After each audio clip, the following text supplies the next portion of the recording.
SLBC సహాయక చర్యలు వేగవంతం చేసేందుకు రాష్ట్ర ప్రభుత్వం ప్రత్యేక అధికారి ఐఏఎస్ శివశంకర్ లోతేటిని నియమించింది. టన్నెల్లో కొనసాగుతున్న సహాయక బృందాల ఉన్నతాధికారులతో సమీక్షా సమావేశం నిర్వహించిన శివశంకర్ అధికారులకు పలు సలహాలు సూచనలు అందించారు.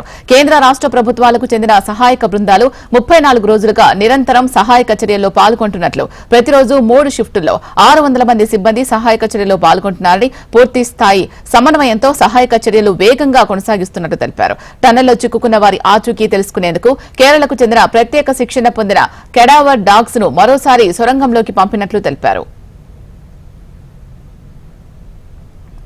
టన్నెల్ ప్రమాదం జరిగిన రోజు నుంచి నిరంతరాయంగా సహాయక చర్యలు కొనసాగుతున్నాయని, సహాయక చర్యల్లో భాగంగా సొరంగంలో ఉన్నటువంటి మట్టిని, టీబీఎం భాగాలను, ఊట నీటిని ఎప్పటికప్పుడు తొలగిస్తూ సహాయక చర్యలు వేగవంతం చేస్తున్నట్టు తెలిపారు. టన్నెల్ లోపల సహాయక చర్యల ద్వారా వెలువడిన వ్యర్థ పదార్థాలను ఎప్పటికప్పుడు లోకో ట్రైన్ ద్వారా బయటకు తరలిస్తున్నట్టు తెలిపారు. నిరంతరాయంగా వస్తున్న ఊట నీటిని అత్యధిక సామర్థ్యం గల పంపుల ద్వారా బయటకు తరలిస్తున్నట్లు వివరించారు. సహాయక చర్యల్లో పాల్గొంటున్న సహాయక సిబ్బందికి కావలసిన ఆహారం, వసతి, ఆరోగ్యం తదితర సదుపాయాలను కల్పిస్తూ వాటిపై నిరంతరం పర్యవేక్షణ జరుపుతున్నట్లు తెలిపారు.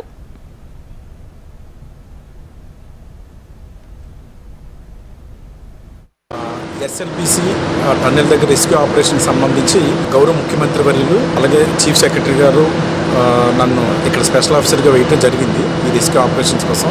అందులో భాగంగా ఇక్కడ special chief secretary disaster management Arvind సార్కి రిపోర్ట్ చేయడం జరిగింది. వెంటనే ఇక్కడ మొత్తం పనిచేస్తున్న వింగ్స్ అందరితో కూడా కోఆర్డినేట్ చేసి రివ్యూ చేసి ఇక్కడ ఏవైతే ఈ ఎక్స్కవేషన్ యాక్టివిటీస్ ఉన్నాయో వీటన్నిటిని కూడా స్పీడప్ చేయడం జరుగుతుంది.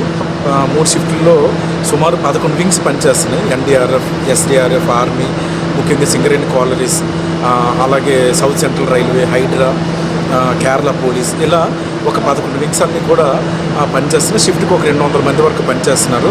మొత్తం 600 మందితో ఇక్కడ సహాయ కార్యక్రమాలు అన్నది ఈ ఎక్స్కవేషన్ యాక్టివిటీస్ అన్నది ముమ్మరంగా జరుగుతున్నాయి.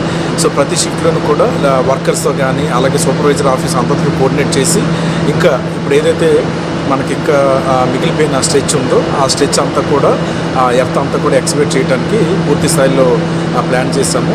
ఇక్కడ ఒక రోజు కెడావర్ డాగ్స్ని కూడా పంపించి ఇంకొకసారి ఏమైనా అక్కడ ఫైండ్ అవుట్ అవుతుందేమని చెప్పి అది కూడా ఈరోజు ప్లాన్ చేశాము. సో ఇప్పుడే మార్నింగ్ షిఫ్ట్ వాళ్ళందరూ కూడా వెళ్ళడం జరిగింది. సో ఇలా